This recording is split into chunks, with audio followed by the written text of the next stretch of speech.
राम ही यदि पिता के वचनों को तोड़ देगा तो आने वाली पीढ़ी में कौन, आने वाले युगों में कौन सा बेटा अपने पिता के वचनों को याद रखेगा? भैया भरत, तुम ही बताओ, यदि मैंने अपने पिता के वचनों को तोड़ा तो क्या मेरे पितर सुखी होंगे? मेरे पूर्वजों को शांति मिलेगी? कहेंगे कि हमारे कुल में एक ऐसा भी बेटा हो गया जो पिता के मरते ही उसके वचनों को तोड़ दिया। भैया, मैं चलने को तैयार हूं अयोध्या, लेकिन आप ही बताओ, मेरे पितरों को, मेरे पूर्वजों को शांति मिलेगी? मेरे पिता प्रसन्न होंगे मेरे और तुम्हारे इस निर्णय से?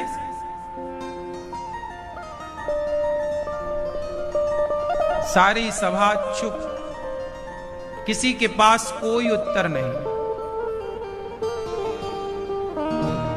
ये कथा जरा सी है, पर ये मैसेज दे रही है कि आप लोग जो भी निर्णय लेते हैं, आप लोग जो भी डिसीजन लेते हैं, उस निर्णय का 10 साल, 20 साल, 50 साल बाद भी समाज में प्रभाव रहता है।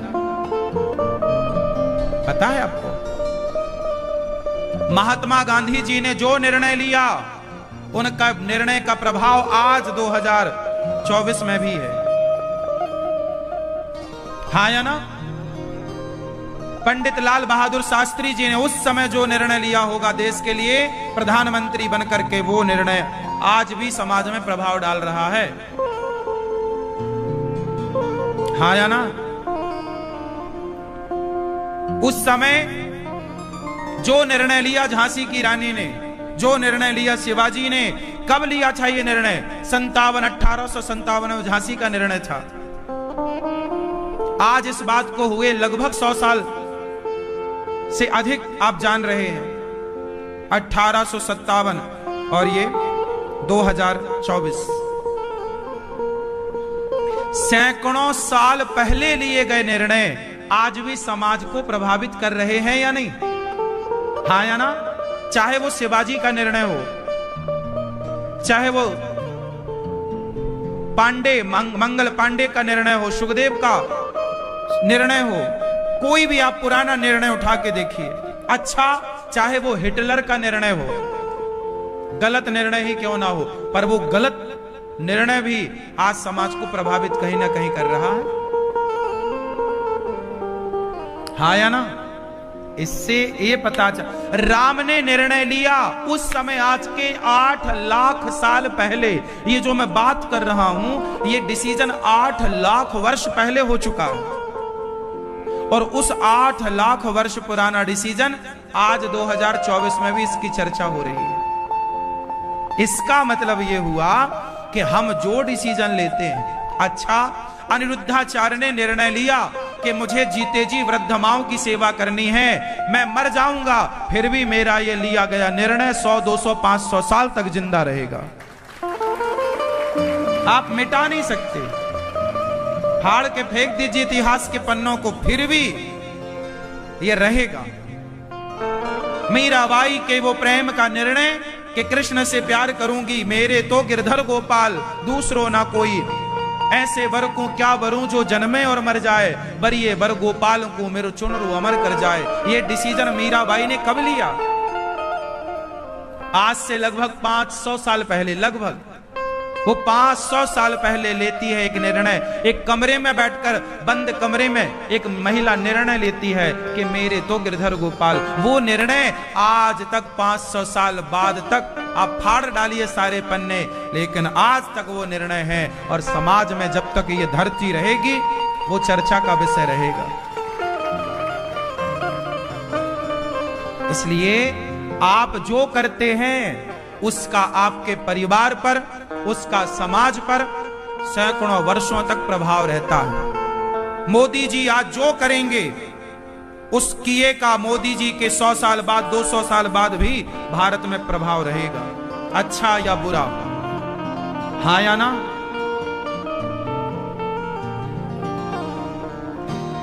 निर्णय आप भी लिया करते हैं। दुर्योधन ने निर्णय लिया कि मैं पांडवों से लड़ूंगा, उसका निर्णय आज तक समाज के सामने। भगवान कृष्ण ने कहा था, ऐ कर्ण पांडवों का साथ दे दे, पांडव तेरे भाई हैं। कर्ण ने कहा मैं कौरवों के साथ रहूंगा, मैंने कौरवों का नमक खाया है। ये निर्णय लिया था आज से लगभग 5,500 साल पहले कर्ण ने, पर कर्ण के इस डिसीजन ने आज तक समाज में प्रभाव डाला। आज तक इनके निर्णयों की चर्चा होती है। दुर्योधन ने निर्णय लिया, द्रौपदी को लाओ, कपड़े उतार दो, निर्वस्त्र कर दो और मेरी जांघ पर बिठा दो। दुर्योधन ने निर्णय लिया, द्रौपदी को ले आओ, दुशासन जाओ, द्रौपदी के बाल पकड़ के लाओ, घसीट कर लाया गया और कहा मेरी जांघ पर बिठाओ, कपड़े उतार दो इसके। यह दुर्योधन का निर्णय था। आज तक उस निर्णय का समाज में प्रभाव है? बोलो हां या ना। इसलिए कहता हूं, हम जो करेंगे अच्छा या बुरा, हमारे जाने के बाद भी वो अच्छाई और बुराई रह जाएगी। हमारे द्वारा की गई ना अच्छाई मरनी है ना बुराई मरनी है। हिटलर की बुराई, ओसामा की बुराई, लादेन की बुराई सबको पता है? कोई, इसलिए कहता हूं मेरी मां, मेरे भाइयों, मेरे नौजवान दोस्तों, आज जो डिसीजन आप लेंगे ना अपनी भरी जवानी में, वो डिसीजन आपका भविष्य तय करेगा। आज लिया गया निर्णय, आज का डिसीजन आपके 100 साल तक का डिसीजन है, आपके जीते जी का डिसीजन है। आपने जिस लड़के से ब्याह कर लिया, वो डिसीजन, एक डिसीजन हुआ ना, पर सदा के लिए हो गया। इस लड़की से ब्याह करना है, एक डिसीजन सदा के लिए हुआ, हाँ या ना? फिर आपके द्वारा आपने आज सोचा कि मुझे व्यापार करना है, बिजनेस करना है, उसकी तैयारी आज से करेंगे तो परिणाम 10 साल बाद आएगा, हाँ या ना? जो निर्णय आज लिया जाएगा उसका फल आज ही ना दिखेगा, आज से 10 साल 20 साल बाद, और वो प्रभाव लंबा चलेगा, रहेगा। बस यही है जीवन में एक अच्छा निर्णय। गुरु क्यों होते हैं? क्यों गुरु बनाए जाते हैं? अर्जुन निर्णय नहीं ले पा रहे थे कि मैं युद्ध करूं कि ना करूं। अर्जुन डिसीजन नहीं ले पा रहे थे कि मैं युद्ध करूं कि ना करूं। तब अर्जुन को निर्णय किसने दिया? भगवान श्री कृष्ण की वाणी ने। कौन सी वाणी? जिस वाणी को आज भगवत गीता कहते हैं। आप लोग निर्णय नहीं ले पाते, क्यों? क्योंकि आपने भगवत गीता नहीं पढ़ी। जो भगवत गीता पढ़ेगा, जो रामचरितमानस पढ़ेगा, मैं लिख कर देता हूं, आप अपने जीवन के सर्वोच्च सबसे उत्तम डिसीजन आप लेने की क्षमता रखेंगे। जो भगवत गीता पढ़ता है वो अपना डिसीजन लेने की क्षमता रखता है। जो भगवत गीता नहीं पढ़ता वो अपना डिसीजन नहीं ले सकता। लिख लो आप। इसलिए राम का निर्णय, मुझे अयोध्या ना ले जाओ, मेरे मरे हुए पिता की तरफ देखो। सारे लोग चुप हो गए। भरत जी बोले मैं खाली नहीं जाऊंगा। तब राम जी ने भरत जी के लिए एक अवतार लिया। बता सकते हैं आप राम जी ने भरत जी के लिए कौन सा अवतार लिया? कौन सा? कौन सा? कौन सा मैया? कौन सा? हाँ, खड़ा हूं। भरत जी ने कहा मैं अकेले कैसे जाऊं, आपको लेने आया हूं। क्या आपके दरबार से भी खाली हाथ जाना पड़ेगा राम? तब भरत जी से राम जी ने कहा ना भरत, मेरे दरबार से खाली हाथ नहीं जाना पड़ेगा, मैं तुम्हें खाली हाथ ना जाने दूंगा। तो क्या आप मुझे मिलोगे? हाँ। तो कैसे? तब भगवान ने अपने भरत भक्त के लिए, भाई के लिए, भगवान राम कभी नरसिंह बनते हैं, खंबा से प्रकट होते हैं, आज भगवान ने अपने भक्त भाई के लिए चरण पादुका का अवतार धारण कर लिया। राम की चरण रज को, चरण पादुका को लेकर के सिर पर, देखिए कितना एक बढ़िया मैसेज है, कितना बढ़िया संदेश है। राम और भरत जी भाई हैं, एक ऐसे भाई जिनकी माता दो हैं। कौशल्या मां राम की मां है और कैकेयी माता भरत जी की मां। 99% समाज में देखा जाता है कि सौत के भाई भाइयों में बनती कम है। सौत भाइयों में बहुत कम बनती है, पर समाज को कितना बढ़िया मैसेज दिया राम जी ने, भरत जी ने। सोचिए भरत जी भी राजा बन गए होते, राम वनवास में होते, तो कौन इन भाइयों की मिसाल देता? भाई को कैसे रहना चाहिए। चरण पादुका ले गए राम जी की, नंदीग्राम में भरत जी रहे।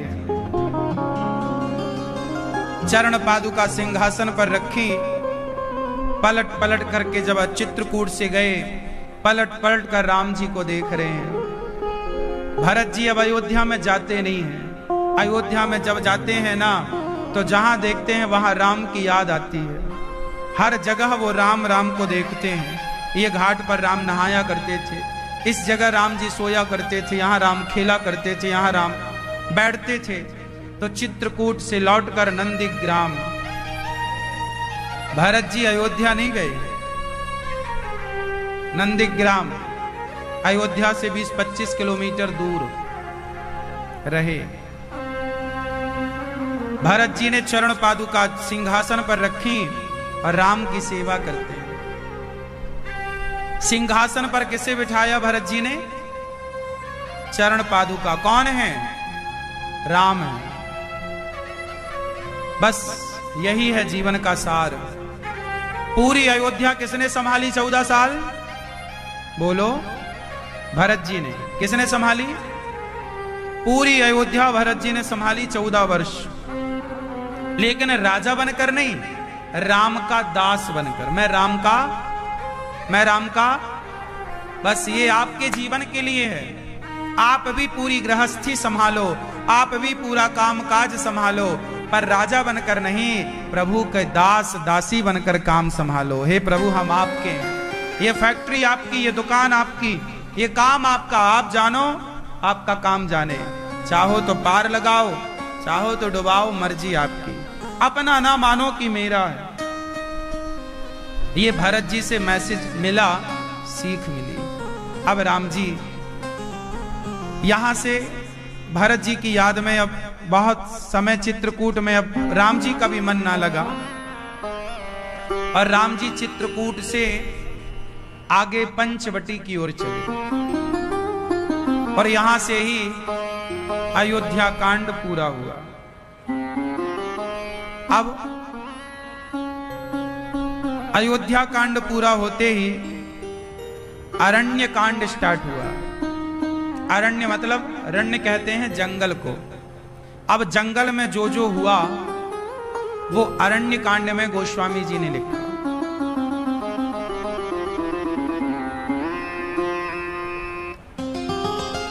चले राम जी।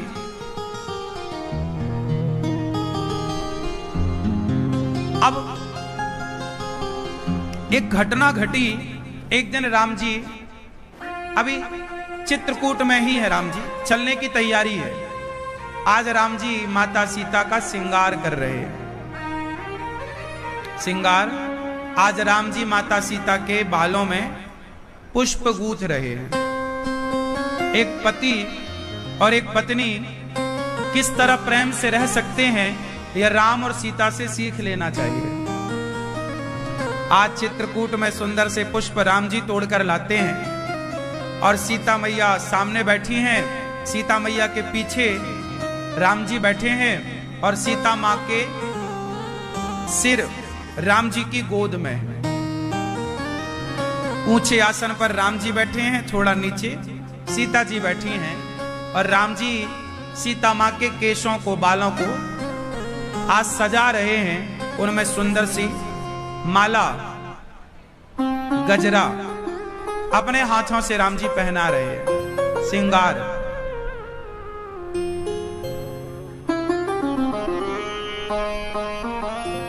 और राम जी ने पुष्पों के गहने बनाए, पुष्पों का जूड़ा, फिर पुष्पों का एक हार, पुष्पों का बाजूबंद सीता मां को अपने हाथ से पहना रहे हैं। कहा, सीते जंगल में हूं तो मैं सोने का हार तो नहीं पहना सकता, पुष्प का ही पहन लो। सोने का बाजूबंद तो नहीं ला सकता, पुष्प का ही पहन लो। देखो राम, देखो जरूरी नहीं है कि हमारे पास सोना चांदी हो,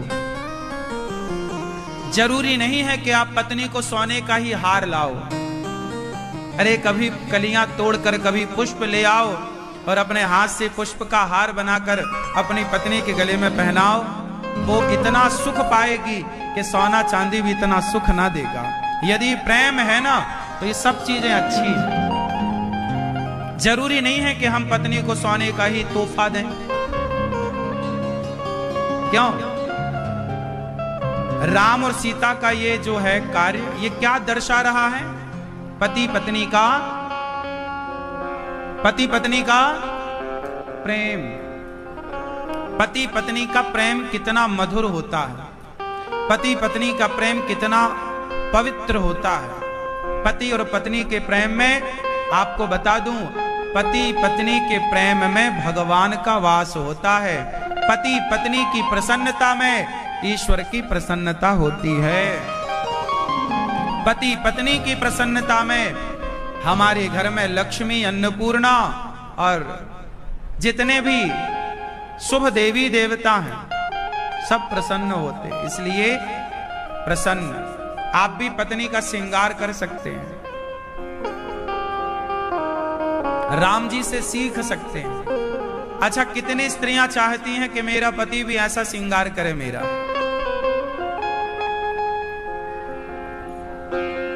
चाहती सब हैं पर शर्म के मारे हाथ नहीं उठ रहा।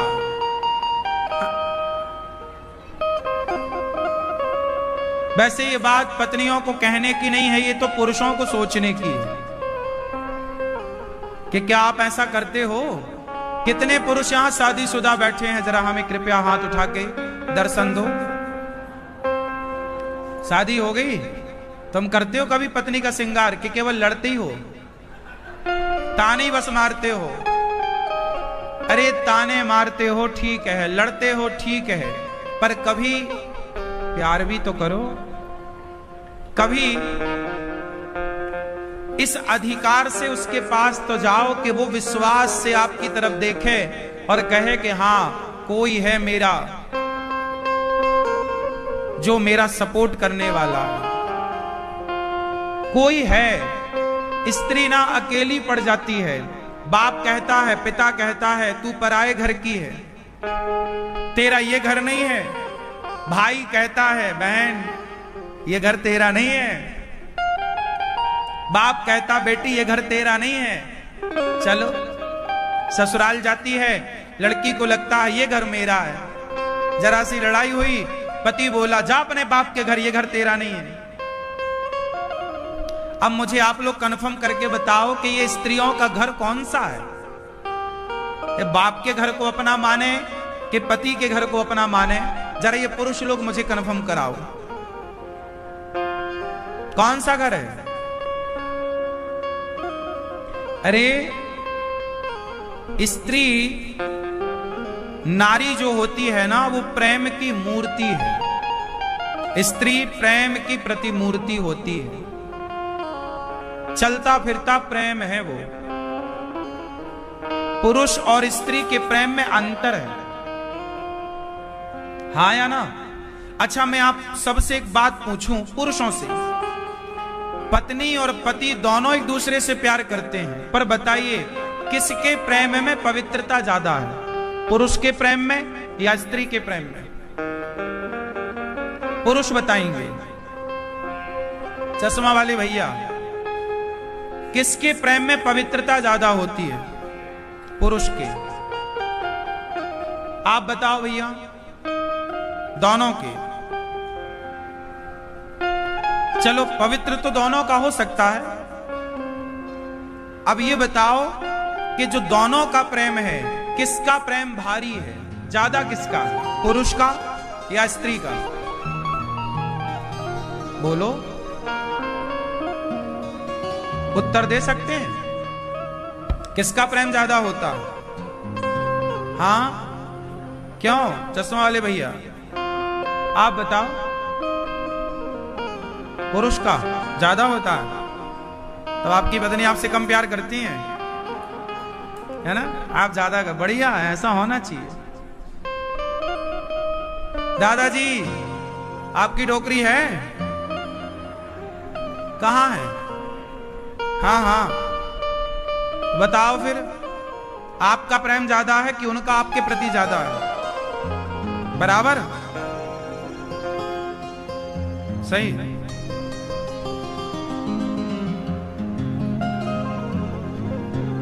हमने सुना बुढ़ापे में ज्यादा प्रेम होता है, बात सही है क्या? हाँ, क्यों मैया?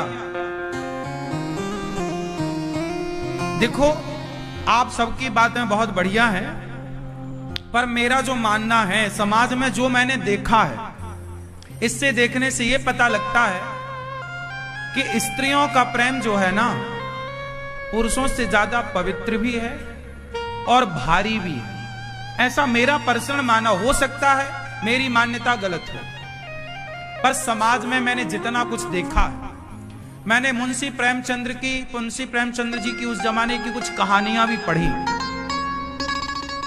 जिसमें कहानियों को पढ़ के यह भी समझ में आया कि एक कहानी मैंने मुंशी प्रेमचंद्र की पढ़ी।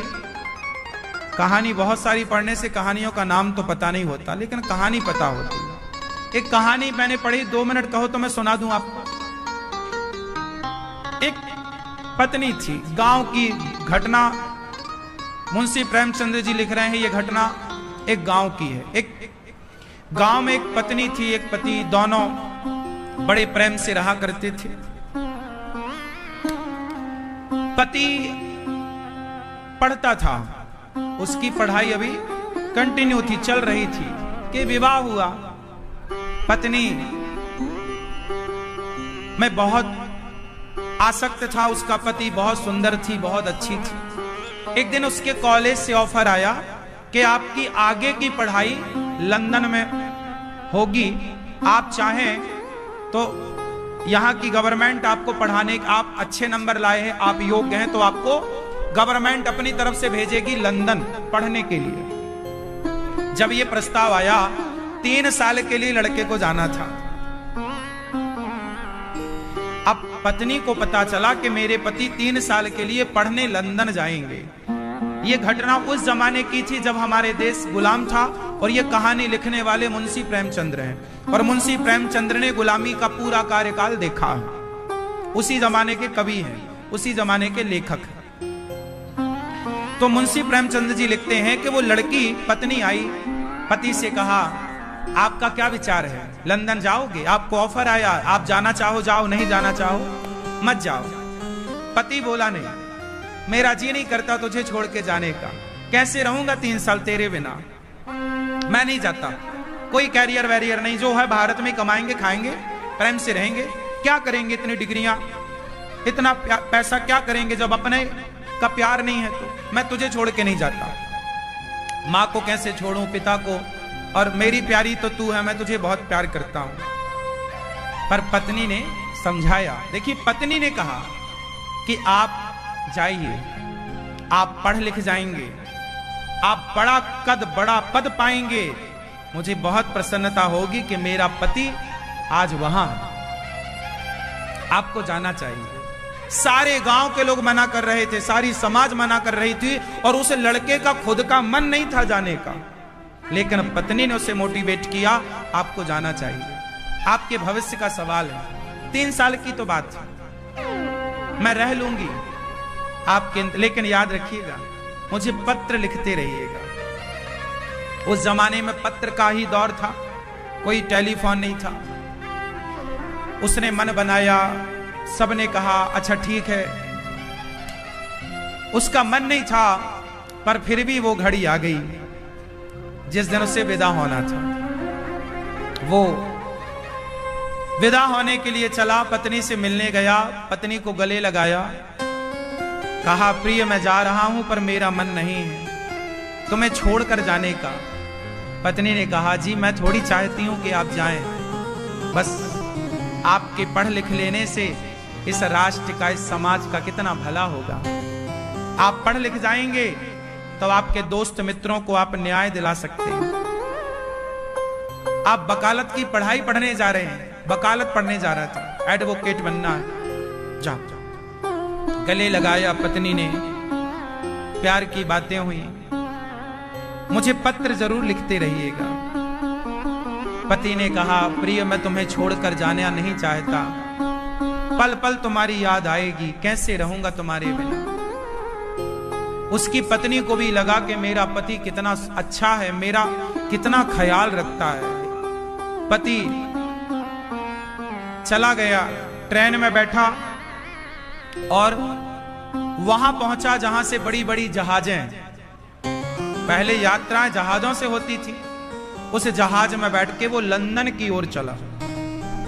वो लंदन पहुंचा, उसका कॉलेज उससे मिल गया, वो पढ़ना स्टार्ट कर दिया। परंतु हर महीने वो पत्नी को पत्र लिखता, पत्नी भी पत्र में उसको जवाब देती, हमें आपकी याद आ रही है। वो भी कहता हम आपके बिना कैसे हैं। जैसे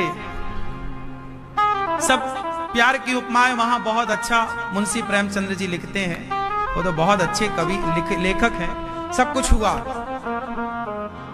एक साल बीता, पत्राने खत्म, पत्राने बंद। पहले अब 2 महीने में एक बार आता, फिर 6 महीने में, अब तो साल भर हो गया, पत्र नहीं आया। पत्नी को लगा मेरे पति का पत्र नहीं आया। अब जब पत्र नहीं आया तो ये भी पत्र लिखती तो इस पत्र का कोई जवाब ना आए, तो जब जवाब ना आए तो लिखने से क्या फायदा है। पत्नी को लगा पत्र आते थे तब तो मैं जी लेती, 3 साल नहीं 6 साल रह लेती, पत्र नहीं आ रहे हैं। पत्नी को लगा कि मुझे जाना चाहिए। वो पत्नी अपने पति को पाने के लिए देखने के क्या हाल है, लंदन में क्या चल रहा है, वहां की हवा ने कहीं उनके मन को परिवर्तित तो नहीं कर दिया। वो चली, लंदन चली वो महिला। गांव वालों ने रोका, ना ना मैं आ जाऊंगी, मैं पति को पाने जा रही हूं। वो लंदन पहुंची, एड्रेस तो उसको पता ही था क्योंकि उसके कार्ड आते थे ना, पत्र आता था तो एड्रेस था। अब वो जैसे ही लंदन पहुंची तो वो जैसे ही पहुंची उस कॉलेज के सामने, क्योंकि उसे कॉलेज पता था मेरा पति इस कॉलेज में पढ़ रहा है, जैसे ही पहुंची तो उसने देखा कि उसका पति सामने से आ रहा था। उसे लगा गले से लगाऊं, लिपट जाऊं, लेकिन ध्यान से देखा तो उसके बगल में कोई स्त्री और थी, एक लड़की थी, और वो लड़की का हाथ पकड़े जा रहा था। उसने तो ध्यान नहीं दिया पर इसने तो देखा। अब ये वहीं पर किराए का कोई घर लेके ना आसपास रहने लग गई और वॉच करने लग गई, देखने लग गई। उसको लगा मेरी आंखों ने धोखा देखा होगा, पर रोज उसी लड़की के संग आता, कॉलेज उसी के संग जाता। अब ये वहां लंदन में क्या करे, तो इसको सिलाई आती थी, तो इसने भारतीय ड्रेस बनाना स्टार्ट कर दिया कि भाई कुछ तो खाने को चाहिए ना, तो इसने सिलाई करनी शुरू कर दी। कुछ दिन के बाद वही लड़की जिससे उसके पति का इलू इलू था, वो लड़की आई और बोली बहन वो अगले हफ्ते मेरा ब्याह है, तो तुम मेरा लहंगा बना दोगी क्या, भारतीय ड्रेस सिल दोगी क्या। हाँ हाँ क्यों नहीं, मैं सिल दूंगी। अच्छा ये जानती थी कि यही वो लड़की है जिससे मेरे पति का चक्कर है, पर ये बहुत धैर्यवान लड़की थी। इस लड़की ने कहा कि आपका ये जो पति है शादी इसी से होने जा रही है। वो नाम बताया, हाँ हाँ सुभाष उसका नाम था, सुभाष से आपकी शादी हो रही। हाँ हाँ बहुत इंटेलिजेंट है, मैं तो देखो कैसी हूं, सांवली हूं, वो बहुत गोरे हैं, सुंदर हैं। तो इसने कहा कि उन्होंने कुछ बताया नहीं क्या। अरे आज के लड़कों को परख लेना चाहिए शादी वादी कर ली है पहले के नहीं। उस लड़की ने कहा नहीं नहीं, मेरा पति बहुत अच्छा है, बहुत अच्छा है। 7 दिन बाद मेरी शादी है, क्या तुम मुझे ये दोगी सिलकर? हाँ हाँ। अब बेचारी वो अपना मन लेके उसके पति की होने वाली पत्नी का लहंगा सिल रही है, सिल रही है। लो अब वो क्या कहे? अब ये बताओ वो क्या कहती? चलो वो खड़ी हो जाती, जी मैं तुम्हारी पत्नी हूं, ये कैसे कर सकते हो? चलो, इससे क्या होता कि अपने पति को तो पा लेती, लेकिन पति के हाड़ मांस का करती क्या? दिल तो ना पाती ना, मन तो भटक ही गया था। कीमत इस शरीर की नहीं होती मेरी मां, ये शरीर कीमती नहीं है। इस शरीर में, इस दिल में, इस मन में आप रखते किसे हैं? अब मन तो दूसरी महिला में चला गया। शादी की घड़ी आई, उसने लहंगा सिल के दे दिया और शादी की उसने कहा बहन मेरे ब्याह में जरूर आना। उस लड़की को पता नहीं कि इसके पति से मेरा ब्याह होने वाला।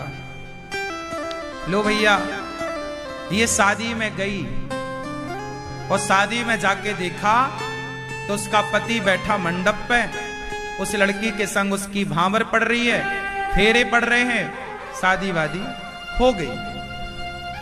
जब शादी हुई, अब ये बताओ ये बोलती तो क्या बोलती? क्या बोलती? और बोलती भी तो चलो उसका पति शादी ना करता, लेकिन पता तो चल ही गया ना कि ये कितना चरित्रवान और कितना ईमानदार है, कितना प्यारा है, कितना प्रेम करने वाला है। स्त्री को शरीर नहीं चाहिए आपका, पुरुष को शायद स्त्री का शरीर चाहिए, लेकिन स्त्रियों को पुरुषों का शरीर नहीं चाहिए, पुरुषों का मन चाहिए, पुरुषों का हृदय चाहिए। ये बात पुरुष लोग नहीं जान पाएंगे, लिख लो आप। इस बात को जानने के लिए बहुत टाइम लगेगा, प्रेम की गली में थोड़ा घुसना पड़ेगा। ये बात हम नहीं कह रहे हैं साहब, मुंशी प्रेमचंद्र जी लिख रहे हैं। वो लड़की अपने कमरे में आई, अच्छा जिसका ब्याह हुआ वो इसकी ना दोस्त बन गई, दोस्त, फ्रेंड। तो उसने कहा मेरा लहंगा सिला है, चलो हमारा ब्याह हुआ है, वो भारत की एक लड़की है, चलो हम उसे लड्डू देकर आते हैं। तो वो अपने पति को लेकर उसके पास आई, दरवाजा खुलवाया, इसने दरवाजा जैसे ही खोला उसके पति के हाथ से लड्डू का डिब्बा गिर गया। अब वो क्या कहता, सामने पत्नी खड़ी है, उसने तो चोरी की ना, उसने तो विश्वासघात किया। अब वो क्या कहती, क्या कहता? वो लड्डू वड्डू सब गिर गए। उसकी पत्नी ने, दूसरी पत्नी ने पूछा डिब्बा कैसे गिर गया? तो इसने मुस्कुराते हुए कहा बहन नई नई शादी है ना, ऐसा झटका लगता रहेगा। आओ, अंदर बिठाया, चाय पिलाई। उसने नहीं बताया कि ये मेरे पति हैं।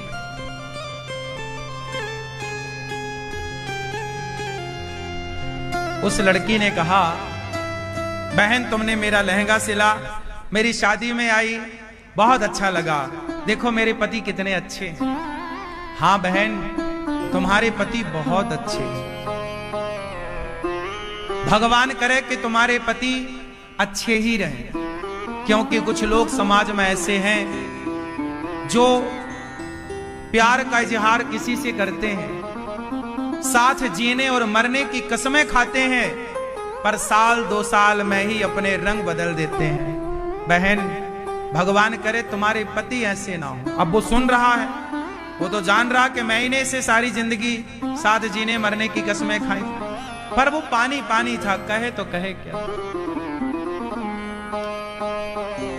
वो लड्डू वड्डू बांट के घर चला गया। ये अपना इसने देख लिया कि मेरा पति कहां है।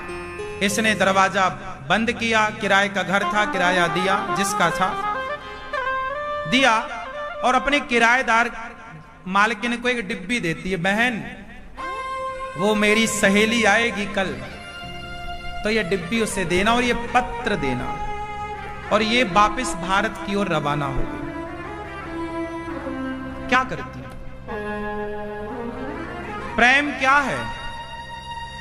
ये प्रेम इसका था कि इसने अपने पति से इतना प्यार किया कि उसकी खुशी में, यदि तुम मेरे बिना खुश हो ना तो खुश रहो। ये प्यार है। प्यार त्याग मांगता है, त्याग।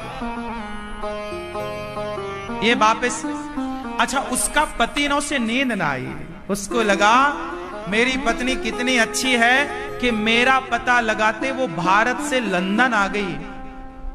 और देखो, उसने मेरे बिना किसी और से आंखें ना मिलाई और मैंने उसके बिना साल 2 साल में किसी और लड़की से प्यार करके शादी कर ली। उस आदमी ने सोचा कि ये जो लड़की है, ये जो मुझे लंदन में मिली है, क्या ये मेरे लिए इतना त्याग कर सकती है जितना मेरी भारत की उस पत्नी ने प्यार किया, त्याग किया। वापस आया कि चलो सॉरी बोलूंगा, माथा चरणों में रखूंगा, माफी मांगूंगा। वो दौड़ा दौड़ा रात को आया, पत्नी से बोला मैं आ रहा हूं। दौड़ा दौड़ा आया, पर वहां तो अब वो थी ही नहीं। मालिक बोला तो शादी का जोड़ा जो उसने अपनी शादी में पहना था, अपनी शादी में जो उसने लाल शादी साड़ी वाड़ी पहनी होगी, वो सब जोड़ा रखा, सिंदूर की डिब्बी दी और उसने लिखा अपनी सहेली को, मतलब उसकी पत्नी को, कि बहन तुम्हारी जोड़ी अमर रहे और अब मेरी इच्छा है कि तुम्हारे ही शुभ हाथों से, तुम सुहागन हो, तुम पतिव्रता हो, तुम्हारे शुभ हाथों से ये सिंदूर, तुम ये शादी का जोड़ा एक नदी में, जलाशय में विसर्जित कर देना। क्यों? तुम्हारा घर बस गया, तुम्हारा जीवन सुखमय रहे। अब मेरे जीवन में इस सिंदूर का कोई काम नहीं, इस शादी के जोड़े का कोई काम नहीं है। मेरे पति अब मुझे कभी ना मिल पाएंगे, मेरे पति से मेरी मुलाकात कभी ना हो पाएगी, तो मेरे इस सिंदूर को तुम विसर्जित कर दो। अब ये बात उसका पति पढ़ रहा है, पढ़ पढ़ के रो रहा है। रोता रोता याद कर रहा है। इसी के साथ मुंशी प्रेमचंद्र जी ने इस कहानी को पूरा किया। कहानी बस इतनी सी है। बस ये कहानी ये बता के चली गई कि स्त्रियां सारी जिंदगी गुजार देती हैं अपने पति की विधवा रहकर। इतिहास साक्षी है,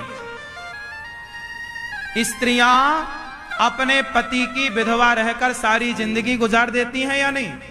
हाँ या ना? जोर से। लेकिन पत्नी मर जाए तो पति दूसरा विवाह कर लेता है। इससे पता चलता है कि पुरुषों का प्रेम शरीर से है, स्त्रियों का प्रेम आत्मा से है।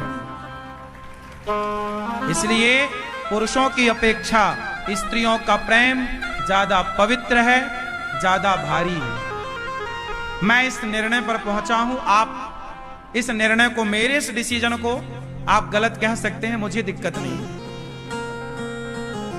पर मैंने आज तक जो जाना, समाज में जो सीखा, वो ये सीखा कि स्त्रियों का प्रेम पुरुषों के प्रेम की अपेक्षा ज्यादा होता है, ज्यादा पवित्र होता है, ज्यादा भारी होता है। यदि पुरुषों का प्रेम भारी होता तो पुरुष 4 ब्याह ना करते। पुरुषों का प्यार ज्यादा भारी होता तो पुरुष 2 ब्याह ना करता। स्त्रियां 1 ब्याह करती हैं, मतलब वो एक से ही प्रेम करके सदा के लिए उससे संतुष्ट होकर प्रसन्न रहती हैं, और मर जाए तो उसी की विधवा रहती हैं। मरने के बाद भी दूसरे की तरफ आंख उठाकर नहीं देखती। ये बात सिद्ध करती है कि स्त्रियों का प्रेम पुरुषों की अपेक्षा कई गुना पवित्र है और कई गुना भारी है। क्या कहते हैं आप लोग? इसलिए मैं आप सबसे हाथ जोड़ विनती करता हूं कि अपनी पत्नियों का सम्मान किया करो, अपनी पत्नियों की इज्जत किया करो। पत्नी दौलत की भूखी नहीं होती, प्रेम की भूखी होती। प्रेम से पेड़ की छांव में बिठा के कह दोगे कि ये आज से तुम्हारा घर है, तो वो पेड़ की छांव को अपना घर मान के तुम्हारे संग रह लेगी। इतना प्रेम। भगवान राम माता सीता के बालों में गजरा लगा रहे हैं, ये बात यहां से स्टार्ट हुई थी।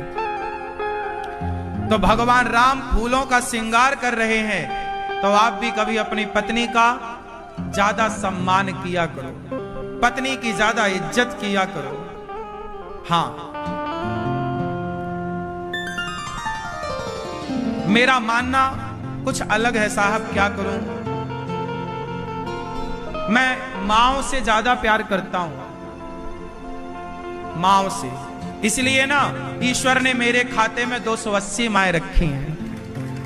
गौरी गोपाल आश्रम में वृद्ध माताएं 280, और जो घर घर गांव गांव में जो मेरी वृद्ध माताएं जो कथा सुनती हैं और दास को अपना बेटा बना मानती हैं, ऐसी करोड़ों माओ का लाड़ प्यार में लूटता हूं और आशीर्वाद लेता हूं। तो मैं जानता हूं कि मां की ममता क्या है। मां होती है। मां पूत कपूत सुने है परना, माता सुनी कुमाता, कुपुत्रो जायते क्वचिदपि कुमाता न भवति।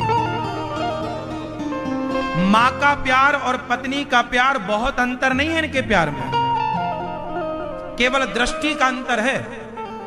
मां का प्यार और पत्नी के प्यार में केवल दृष्टि का अंतर है, बाकी दोनों का प्यार पवित्र है।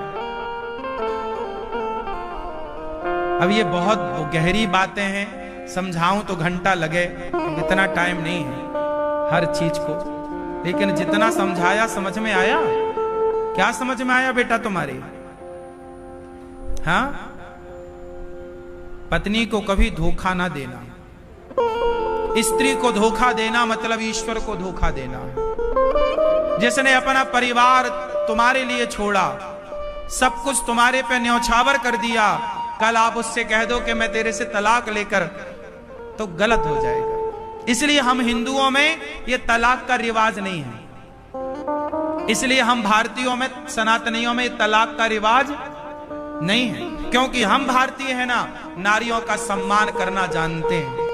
राम नारियों का सम्मान करते हैं, इसलिए एक नारी के संग उन्होंने जीवन गुजारा है।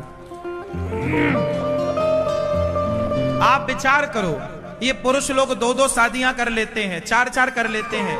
बताओ, क्या कोई पत्नी खुश होती होगी अपने पति के दूसरे ब्याह से?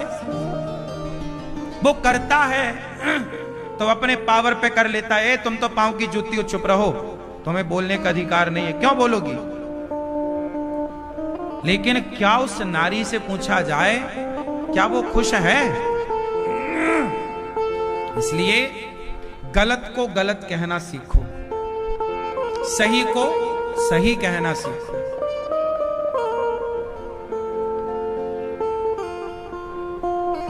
आज भगवान राम माता सीता का श्रृंगार कर रहे हैं, तभी जयंत आया। जयंत इंद्र का बेटा। कौन आया? जयंत इंद्र का बेटा आया, और उसने माता सीता के पांव में चोंच मारी, और चोंच मार के सीता चरण चोंच हति भागा। सीता मां के चरणों में चोंच जयंत ने मारी और भागा। राम जी ने देखा खून आ गया, पत्नी के चरणों से रक्त। जब राम जी ने देखा तो राम जी ने कौवे की तरफ देखा, वो भाग रहा है। मेरी सीता को चोंच मारकर तिनके का धनुष बनाया राम जी ने, क्योंकि उस समय धनुष बाण थे नहीं पास में, श्रृंगार कर रहे थे राम जी। और जयंत भागा, पीछे पीछे बाण लगा। जयंत को अब त्रैलोक्य में बचाने वाला कोई नहीं। हे पिताजी बचाओ। इंद्र बोले बाहर रहना, राम से तूने पंगा लिया है। ब्रह्मा जी बचाओ। ब्रह्मा जी बोले राम से पंगा लिया, नहीं बचाऊंगा। शिव नहीं बचाए, ब्रह्मा ना बचाए। नारद जी मिल गए। नारायण नारायण। जयंत क्या हुआ? ओ नारद जी क्षमा करो प्रभु, वो राम जी के पत्नी सीता जी के चरणों में मैंने बाण वो मार दिया, चोंच। क्यों मारा? क्यों मारा? जयंत बोला मुझे लगा कि राम भगवान थोड़ी है। क्यों? अरे बोले वो अपनी पत्नी का श्रृंगार कर रहे हैं, हमें तो लगा कोई स्त्री लंपट होगा। अब कोई पत्नी का श्रृंगार करे तो देख के क्या लगता है, स्त्री लंपट है। हाँ या ना? जयंत को राम पर संदेह हो गया कि ये भगवान थोड़ी है। अरे भगवान होते तो कोई ऐसा पत्नी के प्रति आसक्त होता है क्या? भाई पत्नी में आसक्ति आपकी ज्यादा है तो अच्छी बात है, पर समाज तो ये कहेगा ना कि लंपट है। हाँ, तुम अपनी पत्नी से ज्यादा बातें करो, ज्यादा पास में बैठो, उसके बाल में गजरा तुम लगाओ और तुम्हारी मां देखने लग जाए तो अरे यही दिन देखना बाकी था, लुगाई को सजा रहा है।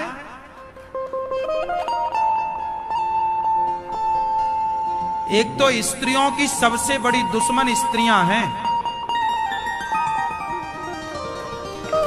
स्त्रियों की सबसे बड़ी दुश्मन, स्त्री की सबसे बड़ी दुश्मन स्त्री है। पुरुष कभी भी स्त्री का दुश्मन नहीं रहा। प्रेम पुरुष का कम है माना की, पर पुरुष कभी स्त्री का दुश्मन नहीं रहा। 1% आप कह सकते हैं कहीं किसी किसी जगह, 99% स्त्रियों का दुश्मन स्त्रियां ही रही।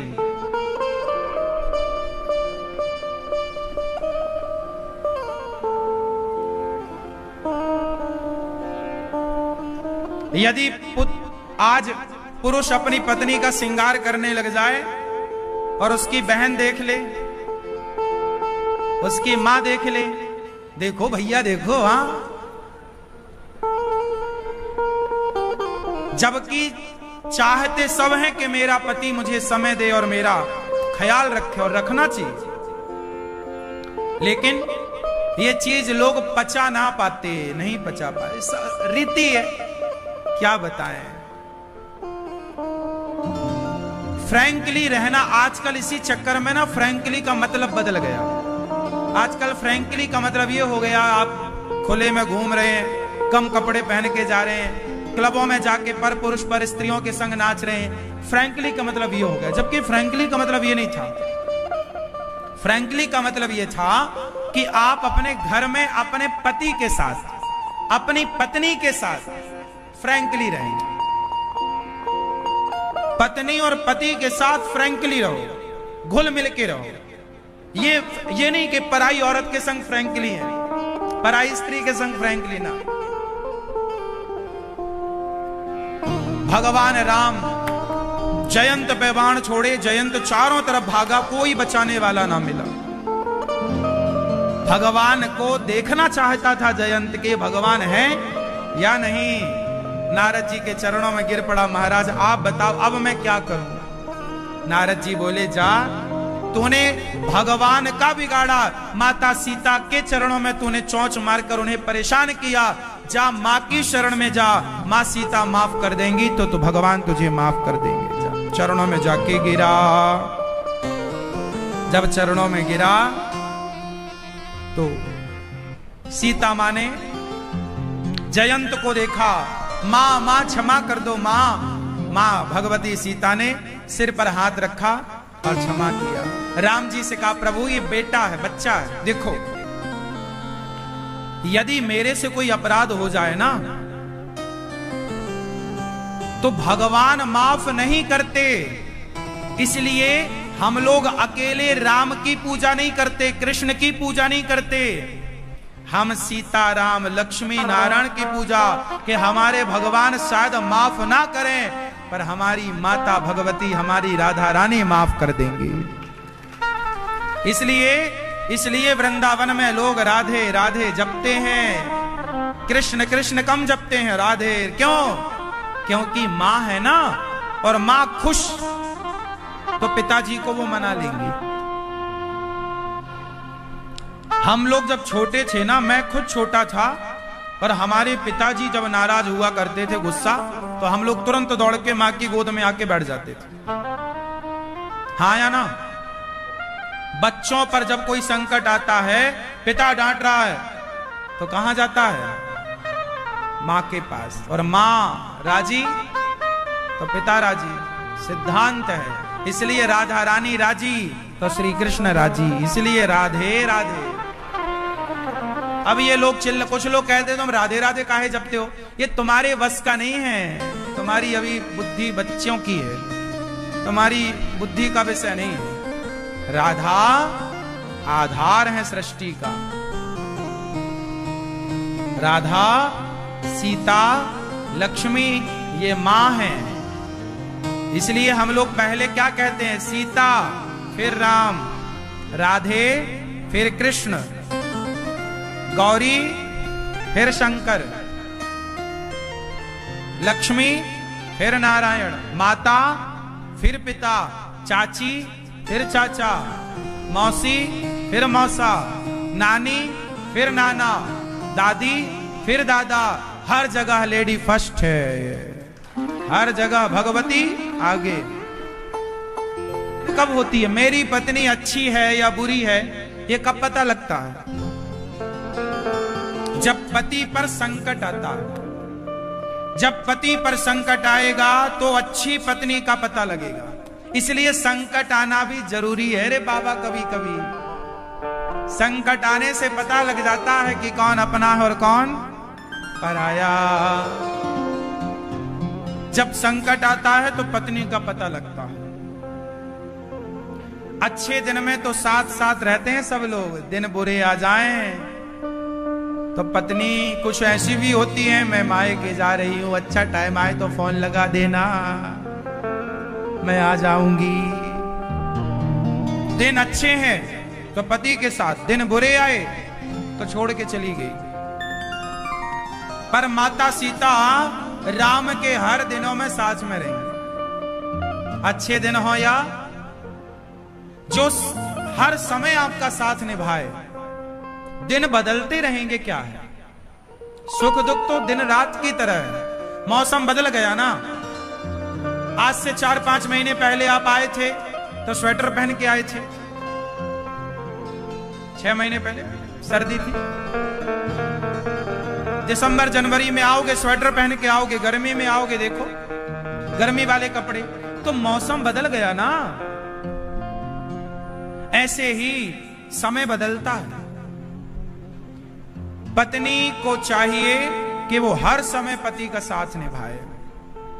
सुख हो दुख हो, हानि हो लाभ हो, धीरज धर्म।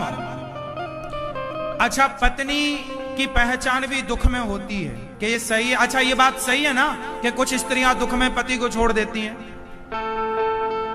बहुत सारा केस देखने को मिलता, हमें तो यहीं सब बैठे बैठे देखने को मिल जाता है। बहुत सारे पुरुष आते हैं, महाराज जी क्या हुआ, मेरी पत्नी कहती है होटल में खिलाओ।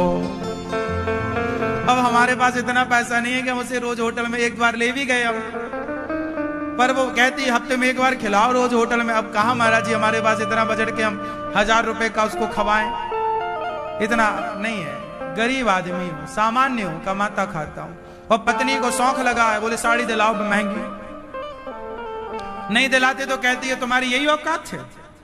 चली गई मायके, फोन लगाते हैं, बोले आती नहीं है, बोले पहले पैसा कमा लो।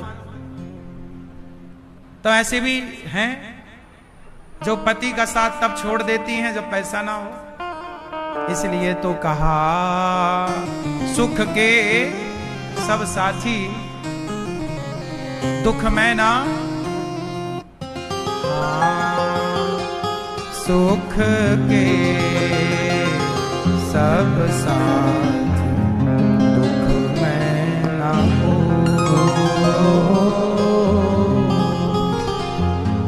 भैया कहा है ना, हाँ तो धीरज धर्म मित्र अरुणारी, आपत्ति काल परखिए चारी। तो धीरज सुख के सब साथी, दुख में ना कोई, ये सब आपने सुने ही है। वृद्ध रोग बस जड़ धन हीना, अंध बहिर क्रोधी यति दीना। ऐसा हूं पति कर किए अपमाना, नारी पाव जमपुर दुख नाना। एक ही धर्म एक व्रत नेमा, काय वचन मम पति पद प्रेमा। जा रहे हैं? अच्छा ठीक। राधे राधे। एक ही व्रत, एक ही धर्म एक व्रत ने, एक ही धर्म है नारी का, एक ही धर्म एक व्रत ने, माँ काय वचन मम पति पद प्रेमा। जगपति व्रता चारि विधि आही, वेद पुराण संत सब कहाही, उत्तम के यस बस मन माही। अब देखो यहां माता अनुसुईया ने 4 प्रकार की स्त्रियों का वर्णन किया। स्त्रियां कितने प्रकार की होती हैं? जोर से अब सुनना कि आप कौन सी वाली हो, आपका नंबर कौन सी वाली, मैं सुन लेना, अभी सबके लिए आएगा। उत्तम के बस, उत्तम के यस बस मन माही, सपने हुआन पुरुष जग नाही। उत्तम कोटि की नारियां वो है जो सपने में भी दूसरे पुरुष के बारे में नहीं सोचती। उत्तम कोटि की उच्च क्वालिटी की पत्नियां कौन? जो सपने में भी पर पुरुष के बारे में ना सोचें, वो पतिव्रता है। मध्यम पर पति, अब देखो ये थोड़ा मध्यम है। मध्यम पर पति देखें कैसे, भ्राता पिता पुत्र निज जैसे। आप पर पुरुष को देखते हैं पर भाई की तरह, पिता की तरह, पुत्र की तरह, ऐसे आप देखते हैं तो ये मध्यम है। हाँ, उत्तम दूसरे को देखता ही नहीं है, मध्यम इनको देखते हैं, पर भाई पिता आपसे बड़ा है तो पिता बराबर का है, भाई छोटा है बेटा यहां आओ। धर्म विचारी समुझि कुल रही, सो निकृष्ट त्रिय श्रुति अस कहीं। धर्म विचार समुझि कुल रही। तीसरी निम्न श्रेणी की, तीसरी श्रेणी ये है नारियों की कि मन तो बहुत लपकता है कि जाके हम भी पड़ोसी को देख आवे, लेकिन फिर भी समाज में मर्यादा है, डर है, नहीं नहीं नहीं कोई देखेगा तो क्या कहेगा। कुछ स्त्रियां ऐसी हैं जिनके मन में तो है कि वो मिले किसी तीसरे पुरुष से, बात करें, पास में बुलाएं, बिठाएं, लेकिन समाज के डर के कारण वो मिल नहीं पाती। इच्छा तो है पर सास का डर, समाज का डर, तो वो डर के कारण वो दबा के रखती हैं अपने सब, फिर वो पति के साथ ही रहती हैं बस। मतलब पति के साथ रहें लेकिन समाज के प्रति उनके अंदर आसक्ति है, वो नारी 3rd क्वालिटी की। ऐसा बिनु अवसर भयते रह जोई, जाने हो अधम नारी जग सोई। जो स्त्री पति के डर से पतिव्रता बनी रहती है, पति वंचक पर पति रति कराई, रौरव नरक कल्प सत पराई। ये माता अनुसुईया कह रही हैं, पति वंचक, जो नारी अपने पति को धोखा देती है, पराये पुरुष से मिलती है, पराये पुरुष से संबंध रखती है, ऐसी नारी कल्प भर रौरव नाम के नरक में जाती है। कल्प मतलब एक कल्प कितना बड़ा होता है जानते हो? जानो, कलयुग है 4 लाख है ना 32,000 वर्षों का। ऐसे कलयुग है, फिर त्रेता है, द्वापर है, सतयुग है। तो कलयुग से दुगनी आयु द्वापर की, कलयुग से तिगुनी आयु त्रेता की, चौगुनी आयु सतयुग की। ऐसे जब कलयुग, सतयुग, त्रेता, द्वापर जब 1000 बार बीत जाते हैं, जब ये सतयुग, त्रेता, द्वापर, कलयुग कितनी बार बीत जाते हैं? 1000 बार। तब 1000 बार जब सतयुग, त्रेता, द्वापर, कलयुग बीता, तब 1000 बार बीतने को एक कल्प कहते हैं। तो इतने लंबे टाइम तक आपको 1000 चतुर्युग तक नरक में रहना पड़ेगा यदि आपने अपने पति को धोखा दिया तो पति को धोखा ना दो। आप में से कोई दे तो नहीं रहा धोखा? क्यों? पति को धोखा उका देने को तो नहीं है मन। कुछ स्त्रियां धोखा दे देती हैं।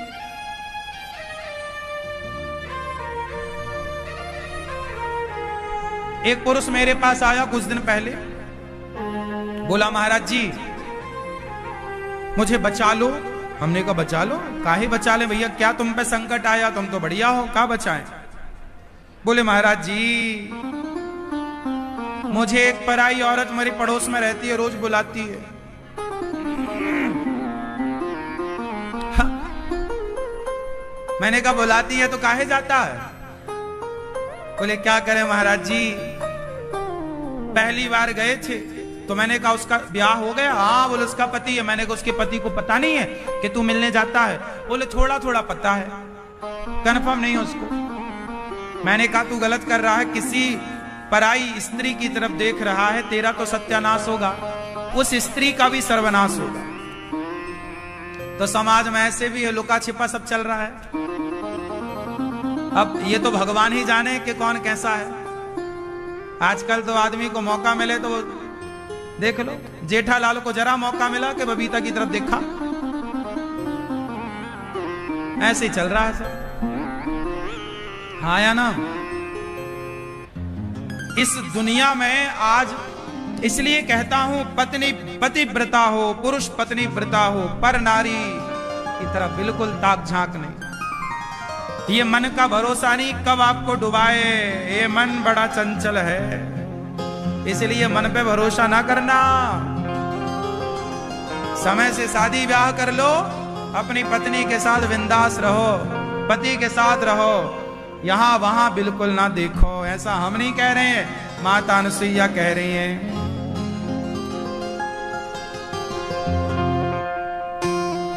पतिव्रता नारी सबसे उत्तम कोटि की नारी है। पतिव्रता कैसी है? एक ही धर्म एक व्रत नैमा, काय वचन मम पति पद प्रेमा। एक ही धर्म।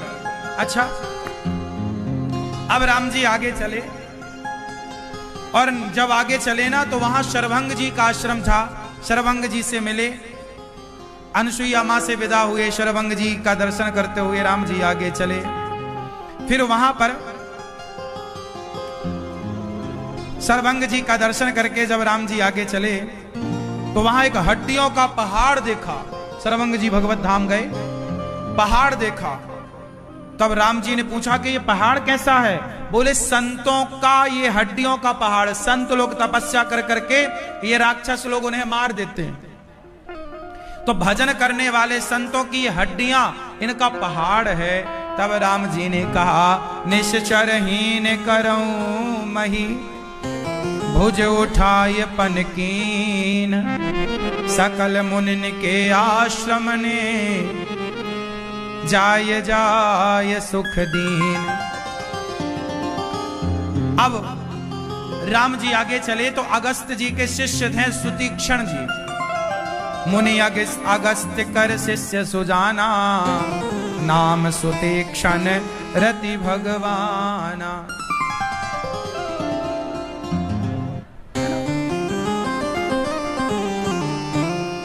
मुनि अगस्त कर शिष्य सुजाना, नाम सुतीक्षण रति भगवाना। मन क्रम बचन राम पद सेवक, सपन हुआन भरोसे न देवक। प्रभु आग वनुश्रवण सुनि पावा, करत मनोरथ आतुर धावा। हे विधि दीन बंधु रघुराया, मोह से सठ पर की करी हैं दाया। आज सुतीक्षण जी के आश्रम में जब राम जी आए तो सुतीक्षण जी चरणों में गिर पड़े। ये सुतीक्षण जी कौन है? अगस्त जी के शिष्य। ये सुतीक्षण जी जब छोटे से थे ना, तो इनके गुरु जी कहीं यात्रा पर गए 5-10 दिन के लिए। एक दिन क्या हुआ कि सुतीक्षण जी स्नान करने गए नदी, और पास में ही ना उनके भगवान जी, गुरु जी ने कहा मैं जा रहा हूं, मेरे भगवान जी को शालिग्राम जी थे, इनको नहला धुला करके बढ़िया पूजा कर दिया कर। तो सुतीक्षण जी उस समय बच्चे थे और यही आषाढ़ का मौसम था। गए नहाने और भगवान की सिंहासन भी लेकर गए साथ के, शालिग्राम जी को भी नहवाएंगे, डुबकियां लगवाएंगे। और पास में बढ़िया जामुन का पेड़ था। काय का पेड़? जामुन। बड़ी लच्छे लच्छे लटक रहे जामुन के गुच्छे, काली काली जामुन, मस्त। ये जामुन का ही सीजन चल रहा है। आषाढ़ मतलब जामुन, जामुन का सीजन है। आम जामुन ये। अब जामुन देखकर ना काली काली काली काली मस्त। सुतीक्षण जी को लगा मिल जाए, पेड़ में चढ़ना आए ना। वहां कोई लकड़ी पत्थर दिखाई ना पड़ा तो शालिग्राम जी दिख गए भगवान। तो भगवान की बटैया उठाई, कहा हे भगवान जामुन लेके आओ, अपन दोनों खाएंगे। अब बच्चे तो थे ना छोटे से, कोई पत्थर वत्थर मिला नहीं, तो जामुन में शालिग्राम दे मारा सुतीक्षण जी ने। तो एक बढ़िया गुच्छा टूट के आया, और गुच्छा आया तो वाह मस्त। सुतीक्षण जी जामुन खाए, और जब जामुन खाए देखा कि भाई भगवान कहां है। भगवान का पता नहीं, भगवान तो जाके नदी में गिरे धम्म से, और नदी में थी बाढ़। अब जाए कैसे और मिले कैसे? अब बड़े रोए सुधे, हे प्रभु भगवान कहां चले गए, जामुन देख के कहां अंतर्धान हो गए। बहुत खोजे, भगवान ना मिले। सुतीक्षण जी को लगा अब गुरु जी मारेंगे, भगवान कहां गए। तो सुतीक्षण जी ने क्या कहा, क्या किया, बढ़िया बड़ी बड़ी जामुन, बड़े साइज की पकी काली, वो भी शालिग्राम जैसी थी। तो सिंहासन में जामुन को रखा और बढ़िया तिलक विलक लगा के तुलसी चढ़ा दी, और सिंहासन जमा की। गुरु जी आए, अब बढ़िया देखा, अब वो भी चमक रही वैसे शालिग्राम जैसी चमकती है जामुन। गुरु जी ने भी प्रणाम किया, जय हो, भोग वोग लगाया। अब शाम हुई तो शाम को गुरु जी ने चढ़ी माला भगवान पे, एक तरफ रखी तुलसी, और जैसे शालिग्राम भगवान को उठाया तो वो पक्की जामुन, जैसे ही हल्का सा जोर लगा तो गुठली अलग, छिलका अलग, गूदा अलग। अब तो गुरु जी चिल्लाए, ए सुतीक्षण यहां। जी गुरु जी, जी अरे ये भगवान कहां गए हमारे, ये जामुन यहां क्या कर रही है? गुरु जी भगवान जामुन, भगवान ही तो थे वहां। अरे देख ये गूदा क्या है ये। सुतीक्षण जी बोले, हे भगवान लगता भगवान सड़ गए। गुरु जी आप रोज रोज नहवाते हो ना, गीला करते हो, तो पुनी पुनी चंदन, पुनी पुनी पानी, और सड़ गए शालिग्राम तो हम का जानी। रोज आप नहवाते हो, रोज चंदन लगा, लगता भगवान सड़ गए। गुरु जी ने कहा सच बता कहां गए भगवान। गुरु जी तो कल जामुन खाने का मन था, मारी तो भगवान से मारी तो जामुन तो गिरी, और भगवान गए एक नदी में। गुरु जी बोले जा यहां से, खबरदार आना मत, जब तक मेरे भगवान ना मिल जाएं यहां वापस मुंह मत दिखाना। उस दिन से सुतीक्षण जी को गुरु जी ने निकाल दिया, और चेला सुतीक्षण जी भी बोले, हे गुरु जी मैं जा रहा हूं, अब मैं आपके भगवान को लेकर ही वापस आऊंगा। वो बचपन से तपस्या कर रहे हैं सुतीक्षण जी, इसलिए जब राम वनवास गए तो अगस्त जी का दर्शन बाद में किया। अगस्त जी के शिष्य का गुरु को भगवान बाद में मिले, चेला को भगवान पहले मिल गए। सुतीक्षण जी चरणों में गिरे। नहीं सत्क्षण जी ने कि हे प्रभु मेरा तो कोई भजन नहीं, भक्ति नहीं, सत्संग नहीं, किस पुण्य से आज आपका दर्शन हुआ। हे प्रभु आज आपका दर्शन पाकर मैं कृतार्थ हो गया। सुतीक्षण जी कहते हैं मैं कहां जा रहा था मुझे पता नहीं, मेरे गुरुजी ने मुझे प्रभु को खोजने भेजा, आज मैंने खोज पूरी कर ली। है प्रभु अब चलकर मेरे गुरुजी को दर्शन दो। अविरल प्रेम भगति मुनि पाई, राम जी ने उन्हें भक्ति और प्रेम दिया। प्रभु देखें तरुओट लुकाई। रो रहे हैं सुतीक्षण जी, राम जी के चरणों में बारंबार प्रणाम कर रहे हैं। तुरंत सुतीक्षण गुरु पह गया हूं। अब सुतीक्षण जी राम जी से मिलकर कहते हैं मेरे गुरु जी के पास चलो। आवाज लगा रहे हैं गुरु जी, गुरु जी। अगस्त जी बोले ये तो मेरे सुतीक्षण की आवाज है, कहा था कि प्रभु को लेकर आना, तो क्या मिल गए?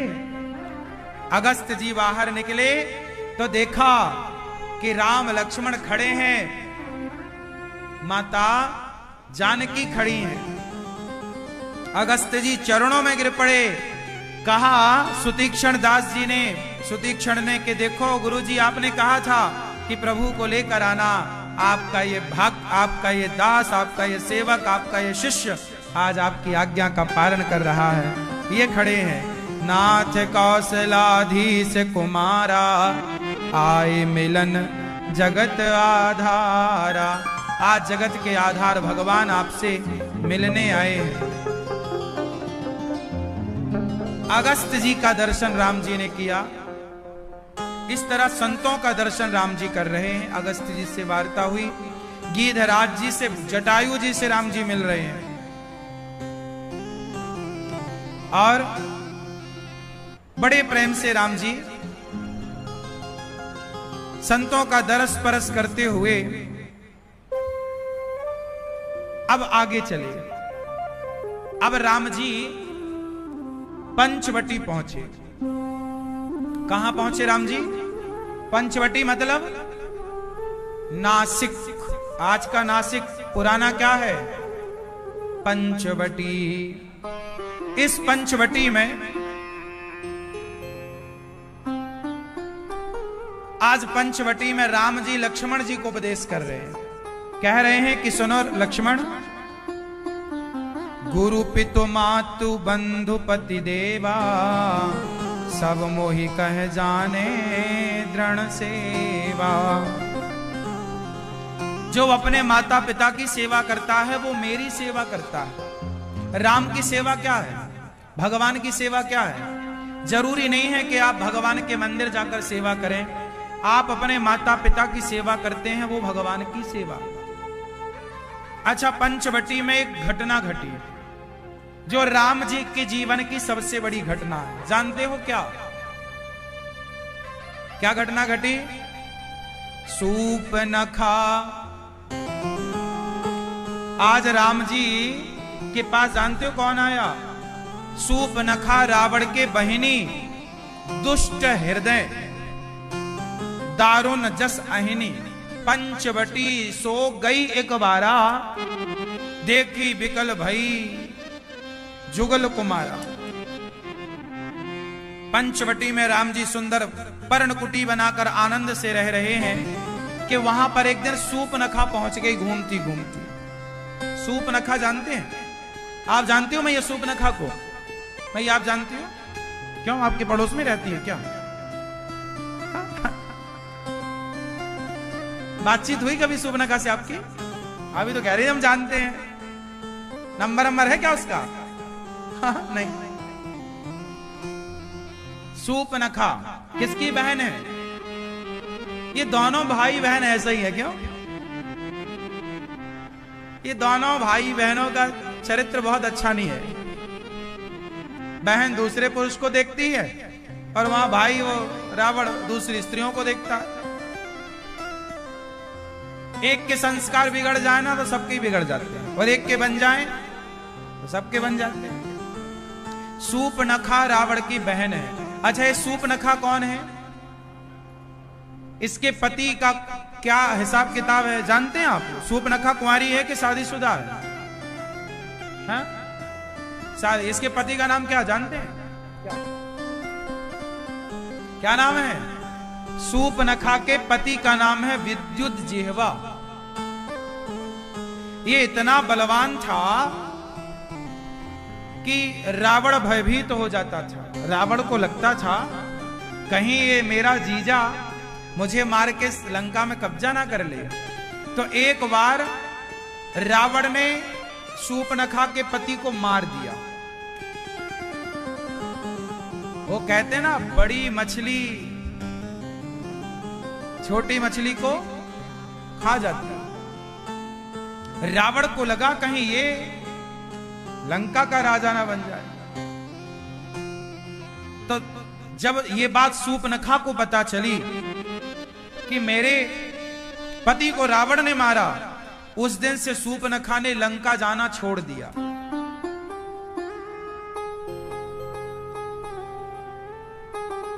आज सूपनखा भ्रमण करती करती आई तो आकाश से देखा कि वाह, ये जंगल में ये दो पुरुष कितने सुंदर हैं। राम जी लक्ष्मण जी को देख के ना मुग्ध हो गई, वाह कितने सुंदर हैं। राम लक्ष्मण इतने सुंदर थे कि भला सूपनखा काहे ना मुग्ध हो जाए। अब सूपनखा ने जब राम को देखा तो वो सोची कि मैं तो राक्षसी रूप में हूं, वो बड़े राक्षस स्वभाव में रहती थी, बड़ी सुंदरी बन गई। और सुंदरी बन करके राम जी के पास गई। राम जी ने देखा कोई बहुत सुंदर महिला आ रही है, छम छम छम छम पायल, करधन, बाजूबंद, गले में सुंदर हार, कानों में सुंदर झुमका, बड़ी सुंदर मनमोहक उसका स्वरूप। सूपनखा माया जानती थी ना, माया से अपने आप को सुंदर बना लिया, दिव्य बना लिया। और सुंदर बन करके गई कहां? राम जी से कहने कि हम आपसे बहुत प्यार करने लगे हैं, है ना। अच्छा, आजकल ना लड़का लड़की एक दूसरे को देखते हैं और इनको प्यार हो जाता है। ऐसे ही सूपनखा को भी हो गया। एक बार किसी को देखा प्यार हो गया। ये प्यार नहीं है। सूपनखा कोई राम से प्यार थोड़ी करती है, वो तो राम की सुंदरता पर मर गई ना। कितने सुंदर हो आप। कुछ स्त्रियों को, कुछ पुरुषों को सुंदरता आकर्षित कर लेती है किसी की, तो कुछ लोगों को पैसा आकर्षित कर लेता है। ये जो आकर्षण है ये शरीर का आकर्षण है, धन का आकर्षण है, ये प्यार नहीं है। आजकल के लड़का लड़की जैसे प्यार कह रहे हैं, वो प्यार नहीं है, वो शरीर का आकर्षण है। क्या है वो? शरीर का आकर्षण है। सूपनखा गई, क्या कह रही है? तो सम पुरुष नमो सम नारी। क्या बढ़िया कह रही है सूपनखा, तेरे जैसा पुरुष नहीं है कोई। क्या सुंदर हो, क्या खूब लगते हो। और सुनो, अपनी तारीफ भी कर रही है, मौसम नारी, सुनो मेरी तरह भी कोई नहीं है। अच्छा, मैंने सुना है कि स्त्रियों को अपने से सुंदर कोई दूसरी स्त्री नहीं लगती, ये बात सही है क्या? हाँ, स्त्रियों को ऐसा लगता है कि मैं ज्यादा सुंदर हूं, उसमें क्या रखा। सूपनखा कहती है देखो मैं कितनी सुंदर हूं। मैंने सुना है कि स्त्रियां कभी दूसरी स्त्री की सुंदरता पर प्रभावित नहीं होती। ये बात सही है क्या? क्यों? ये बात सही है कि गलत है? नारी ना मोह नारी के रूपा लिखा है, बात सही है? हाँ? स्त्रियां, उन्हें लगता हम बहुत सुंदर। सीता में क्या रखा है?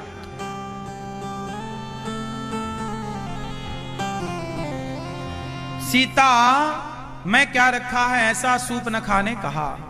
बोले हम बहुत सुंदर हैं, हमसे ब्याह कर लो।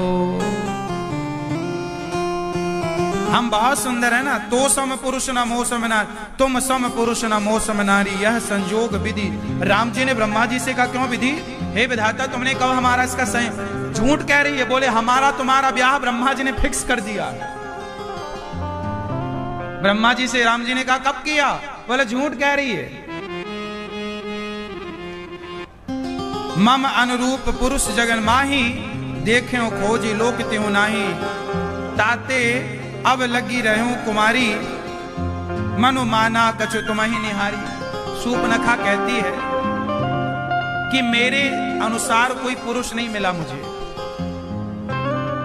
इसलिए मैं अब तक कुंवारी हूं। देखो झूठ कह रही है, कह रही है कि मैं कुंवारी हूं।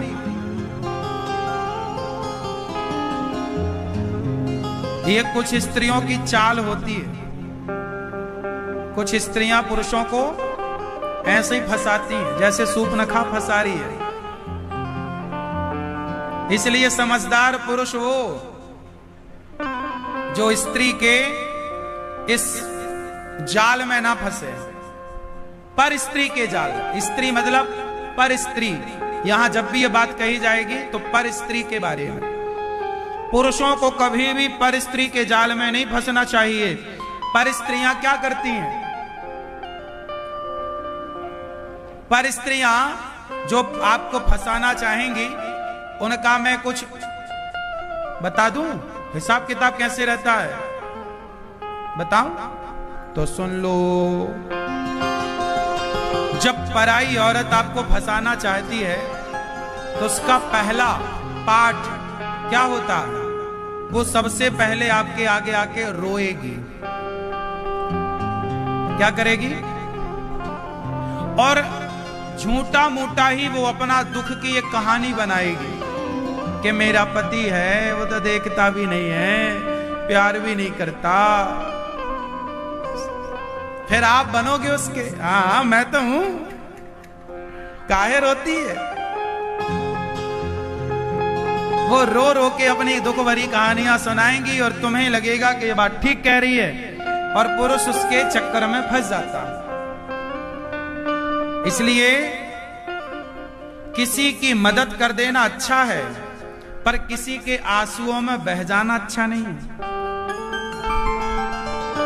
वो आंसू कपट भरे हो सकते हैं। आजकल का संसार, आजकल सच बताएं तो आंसू भी सच्चे कम मिल रहे हैं, झूठे आंसू ज्यादा हैं। तो सूपनखा राम जी से कह रही है आपको देख के छोड़ा मैं शांत हो रही हूं, तसल्ली मिल रही है कि आपके जैसा सुंदर पुरुष है, अब मेरे से ब्याह कर दो। राम जी बोले नाना मेरा ब्याह हो चुका है, वो लक्ष्मण खड़ा है मेरा भाई, जाओ तुम बात कर लो। चली हाँ हाँ चल ठीक कोई बात है, वो भी कम सुंदर नहीं है, चलेगा। गई हाँ लक्ष्मण हमसे ब्याह कर लो। लक्ष्मण जी बोले हम आपसे ब्याह तो कर लेंगे, फिर आपको हमारी तरह, हम तो राम जी के कपड़े धुलते हैं, राम जी की सेवा करते हैं, तुम कर लो कि कपड़े वपड़े साफ। अरे नहीं नहीं हम कपड़े वपड़े धुलने थोड़ी आ रहे हैं, वीआईपी हम, ये सब हमसे ना होगा। तो लक्ष्मण जी बोले सुनो, पर हमसे ब्याह ना करो, राम जी से बात बनवाओ, तो हमारी भाभी बन जाओ, फिर हम तुम्हारी सेवा करेंगे। फिर गई हाँ बात तो ठीक कह रहे हो, वो बड़े आए सुनो राम जी, वो तुम्हारा भाई को जचा नहीं हमें, तुम बढ़िया हो, तुम हमसे ब्याह करो। राम जी बोले ना ना बात बनवाओ, हमारी पत्नी तो साथ में है ना, वहां जाओ उससे बात करो लक्ष्मण से। फिर आइए सुनो लक्ष्मण, अच्छा सुनो तुम अपना कपड़े वपड़े धुलते रहना, हमसे मत कहना, पर कर लो शादी। लक्ष्मण जी बोले नहीं, हम राम जी के दास, और तुम यदि हमसे ब्याह करोगे तुम्हें सीता मैया की दासी बनना पड़ेगा। बोली नहीं हम दासी वासी नहीं बनेंगे। तो फिर लक्ष्मण जी बोले फिर जाओ राम के पास।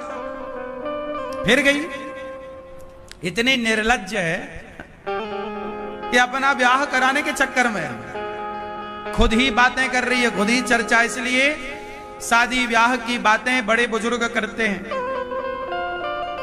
पर आजकल की छोरियां खुद कर रही हैं। जो अपनी ब्याह की खुद तारीख पक्की कर लें, अपनी शादी की खुद तैयारी कर लें, वो कौन है? सूपनखा चली तैयारी कर ले राम जी के पास, कर लो ब्याह। राम जी ने कहा नहीं। अच्छा, राम जी का चरित्र कैसा है? सूपनखा आई है, राम जी एक बार देखते भी नहीं। क्या मतलब? राम जी को एक बार राम जी ने सूपनखा की तरफ आंख उठाकर देखा नहीं। पराई औरत को क्या देखा? राम जी सूपनखा से बात करते हैं ना, तो किस तरफ देख के बात करते हैं बताओ? सीता मैया की तरफ देखते हैं। और देखो, देख रहे हैं सीता मैया की तरफ और बात कर रहे हैं। ये उत्तम पुरुष के लक्षण कि पराई औरत को आंख उठाकर देखे भी ना। इसलिए हमारे भारत में ना पराई स्त्रियों को देखने का विधान ही नहीं। क्यों देखे? देखो तो क्या, पांव देखो, चरण देखो, स्त्रियों के चरण देखो, मुखमंडल नहीं। राम जी सीता मां को देख रहे हैं, बात सूपनखा से कर रहे हैं। सूपनखा गुस्सा आ गया, ए ब्याह करते हो कि नहीं? राम जी बोले जाओ फाइनल लक्ष्मण जी से और बात करो, अब वो कर लेगा, जाओ। गए लक्ष्मण अति लाघव सो। लक्ष्मण जी को लगा ये बहुत ओछी हरकत कर रही है, तो लक्ष्मण जी को लगा अब इसको मजा चखा देना चाहिए। तो लक्ष्मण जी ने नाक कान बिनु कीन, नाक कान काटी, ताके कर रावण कहा मनो चुनौती दीन। मानो रावण को चुनौती दे दी लक्ष्मण जी ने, राम जी ने। देख, तेरी बहन के नाक कान काट लिए हैं, अब हिम्मत है तो आ जा। रावण को चुनौती दे दिया, नाक काट दी सूपनखा की, कान। अच्छा ये बताओ, हाथ पांव क्यों नहीं काटे, नाक ही काहे काटे? ये लक्ष्मण जी ने नाक क्यों काटी सूपनखा की? मैया, ये मैया बताओ, नाक क्यों काटी? हाथ काट लेते, पांव, नाक क्यों काटी? बताओ मेरी मां। अरे नाक इसलिए काटी, हाथ पांव काटते तो उसे जाकर बताना पड़ता कि फलानी जगह गई थी तो हाथ पांव कट गए। नाक काट दी इसलिए लक्ष्मण जी ने, किसे बताना नहीं पड़ेगा कि कहां गई थी, लोग देखते ही समझ जाएंगे कि नाक कटाने ही गई थी, सो नाक कटा के आ गई, इसलिए नाक काटी। कान क्यों काटे? कान सुन ही नहीं रही थी, कह रहे थे कि भाई हमें शादी वादी नहीं करना, तुम जाओ किसी और को देखो। तो सुने ही ना, तो कान, तेरे कान का कोई मतलब ही नहीं है, सुनती नहीं है, इसलिए नाक कान बिनु कीन। अब कान नाक कान बिनु गई बिकरारा, जन श्रव शैल गेर के धारा। खर दूषण पही गई बिलपाता। खर दूषण इसके भाई थे, खरदूषण के पास। खरदूषण भैया देखो हमारी नाक काट दी किसने? वो आए जंगल में, दो राम लक्ष्मण। अब खरदूषण ने सेना तैयार करी, और खरदूषण ने सेना तैयार की और चल पड़े राम जी से लड़ने। राम जी से लड़ने। जब राम जी से लड़ने गए तो खरदूषण को देखकर जितने लोग थे सबने जब राम को देखा तो खरदूषण कहते, यद्यपि भगनी कीन्ह कुरूपा, बधलायक नहीं पुरुष है। कि शत्रु का मन भी मोह लेते हैं। शत्रु खरदूषण कहते हैं कि हमारा जी नहीं कर रहा कि आपको मारे, इतने सुंदर राम। तो राम ने कहा नहीं मारो, आओ। तो खरदूषण की तरफ भगवान ने क्या किया? राम ने अनेक रूप बनाए और खरदूषण की सेना में ऐसे घुसे कि सबको ये लगा कि ये राम है, और आपस में खरदूषण की सेना लड़ करके पल भर में राम जी ने खरदूषण की सेना को मारा। अब जब खरदूषण मर गए तो सूर्पनखा घबराई। तब सूर्पनखा गई रावण के पास। जब रावण के पास गई तो रावण वहां नाच गाने में मस्त था। सूर्पनखा गई, वाह रावण, तुम्हारी बहन का कुरूप हाल हो गया, नाक कान कट गई और तुम यहां नाच गाने में मस्त हो। दुश्मन तुम्हारी सीमा में घुस आए हैं। रावण बोला, बहन क्या हुआ? बोले, खरदूषण मर गए। अब जब रावण ने सुना खरदूषण मर गए तो खरदूषण सम मोहि बलवंता ते नहीं को मारे बिनु भगवंता। रावण विचार कर रहा कि खरदूषण को कौन मार सकता है। खरदूषण को भगवान ही मार सकते थे, ये रावण को अनुमान हो गया। अच्छा, रावण को किसने भटकाया बताओ जरा, किसने? बोलो। रावण को गलत रास्ता किसने पकड़ाया? रावण की बहन ने। इसलिए कहता हूं, सबकी बात मत माना करो। दुर्योधन ने शकुनी की बात मानी, नाश हो गया। रावण ने सूर्पनखा की बात मान ली, नाश हो गया। किसकी बात माने और किसकी बात ना माने, ये विचार कर लो। बात समझ में आई? किसकी बात माने? गुरुजनों की बात मानो, अच्छे लोगों की बात मानो। सबकी बात क्यों मानना है भाई? सबकी बात मानोगे नाश हो जाएगा।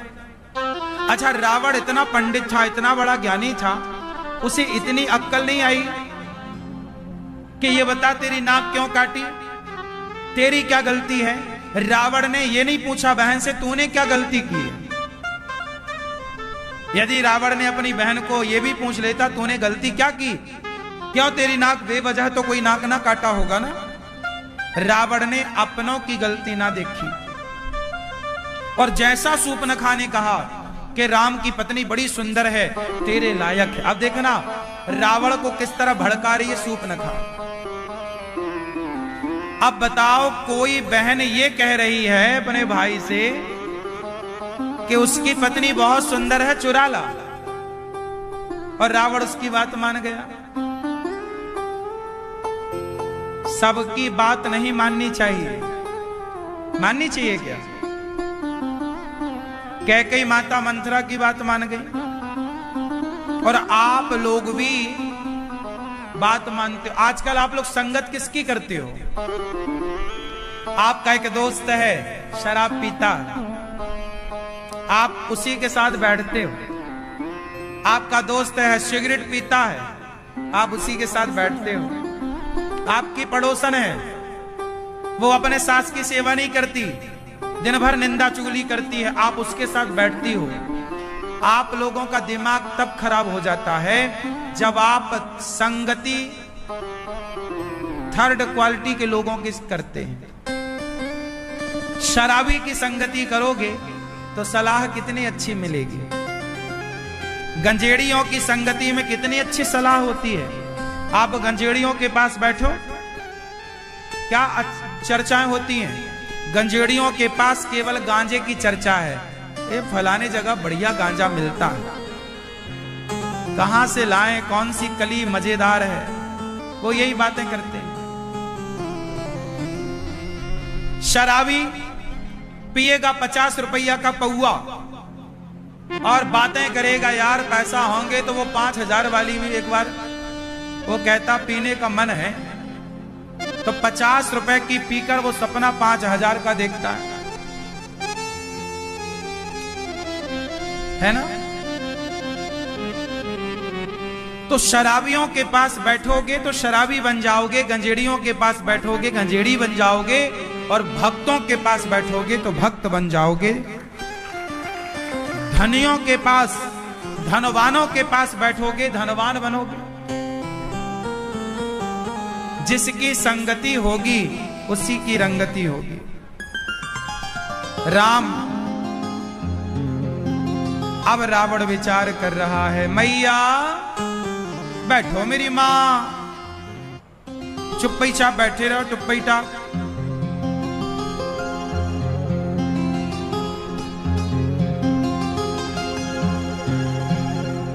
अब रावण विचार करता है क्या करे।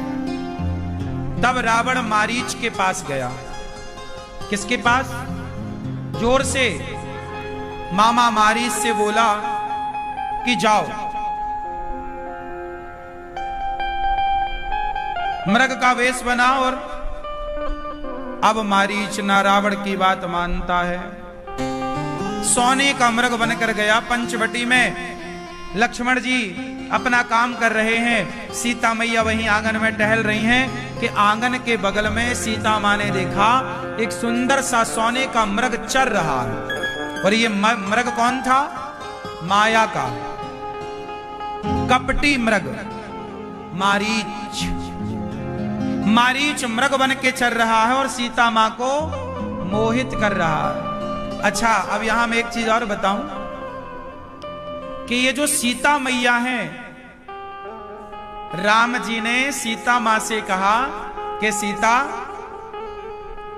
अब मैं कुछ लीला करने जा रहा हूं, तो तुम एक काम करो, तुम अग्नि में वास करो,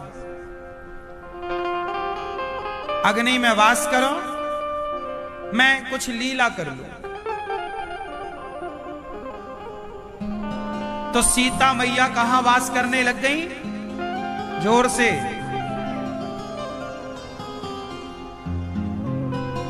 सीता मैया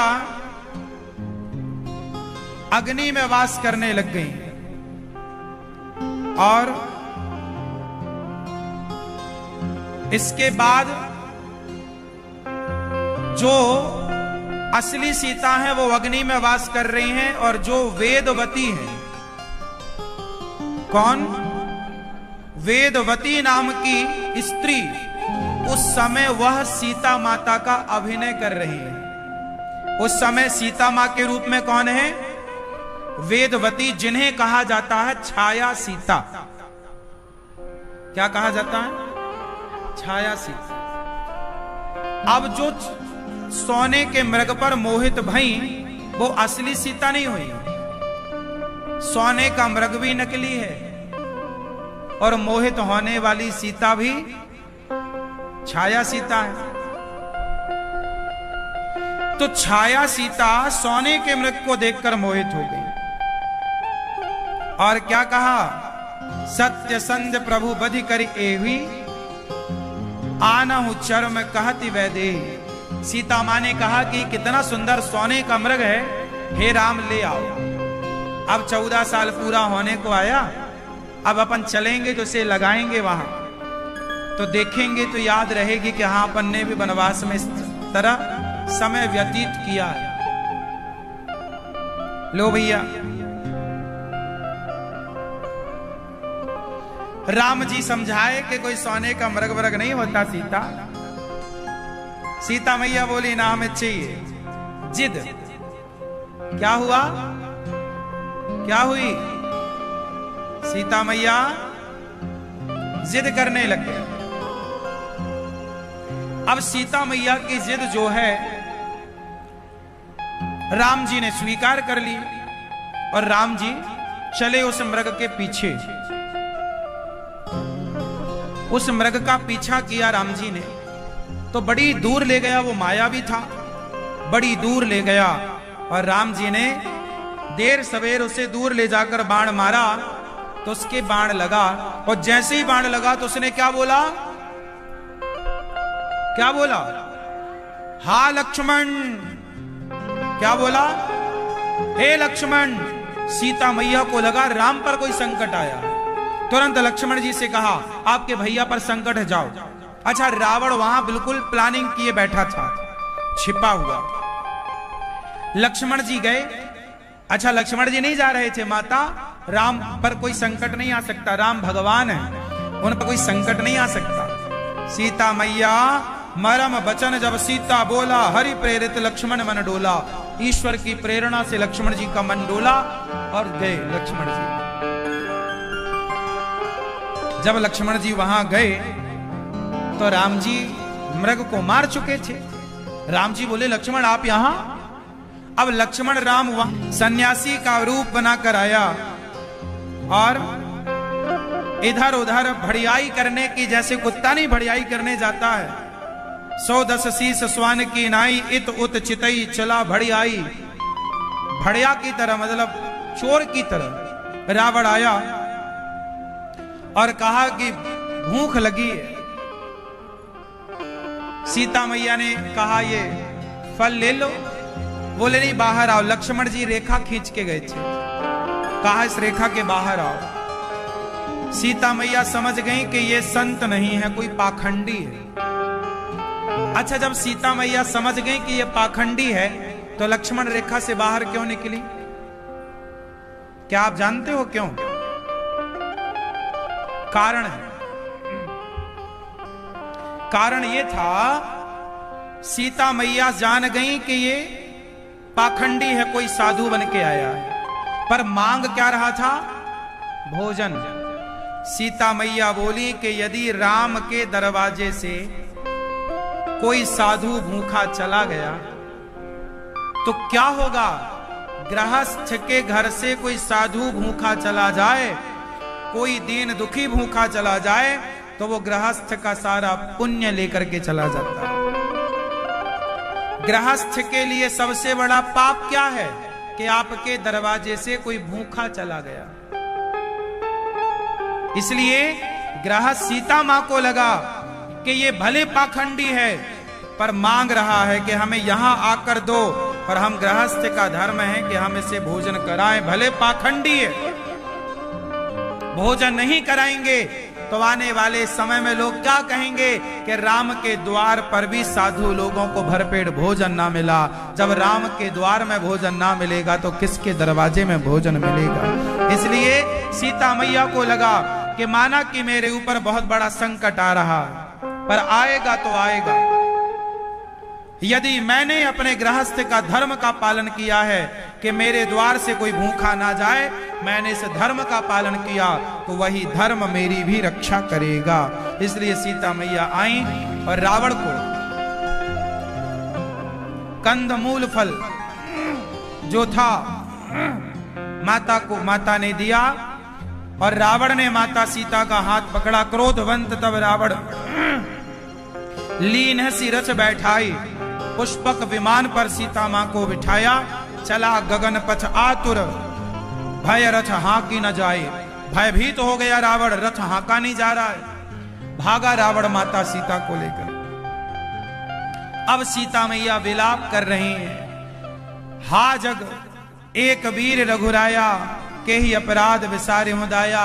हे रघुनाथ जी क्यों हमें विसार दिए? हे प्रभु कहां चले गया? हा लक्ष्मण तुम्हारा नहीं दोषा। हे लक्ष्मण जी तुम्हारा दोष नहीं है, तुमने कहा था कि माता मैं नहीं जाऊंगा, मैंने जबरदस्ती भेजा। जब सीता मां चिल्ला रही हैं हा लक्ष्मण हा रघुनंदन, तब गीधराज जटायु जी ने देखा और गीधराज जटायु जी ने कहा, गीधराज सुनी आतरवाणी। जब आर्त भावना आर्तवाणी सीता मां की जब जटायु जी ने सुना तो कहा गीधराज जी ने, रे रे दुष्ट ठाण किन होई, निर्भय चले से न जाने मोही। निर्भय होके जा रहा, तू मुझे जानता नहीं मैं कौन हूं। पंख का प्रहार किया, पंख का प्रहार किया और जटायु ने जब प्रहार किया तो रावण मूर्छित होकर गिर पड़ा। जटायु ने पक्षी होकर भी अपना धर्म निभाया और राम जी वहां राम जी आए कुटिया पर, देखा सीता नहीं। अब राम जी विलाप करने लगे और यहां जटायु जी ने जैसे ही रावण को मारा, रावण गिरा। लोगों ने कहा जटायु जी आप लेके भाग क्यों नहीं जाते सीता को, रावण मूर्छित है। बोले यदि राम के सोने में रावण सीता को लेके भागा और इसके सोने में मैं सीता मां को लेकर भाग जाऊं तो इसमें और मुझ में अंतर क्या रहेगा? जटायु पक्षी हैं, पर पक्षी होकर भी वो अपनी बहादुरी से काम कर रहे हैं। रावण को होश आया, जटायु के पंख काट दिए, सीता मां को लेके चला। जब सीता मां को लेकर चला, जटायु के पंख कट गए, रावण लेकर गया। सीता मां ने रास्ते भर अपने वस्त्र आभूषण फेंकती रही, रास्ते रास्ते रावण ले गया। लंका में पुष्प वाटिका उस अशोक वृक्ष के नीचे सीता मां को स्थान दिया, और यहां जटायु पंख कट जाने से राम राम कह रहे हैं। अब राम जी वापस आए तो सीता का पता नहीं। हाँ, हे खग मृग हे मधुकर श्रेणी, तुम देखी सीता मृग नयनी,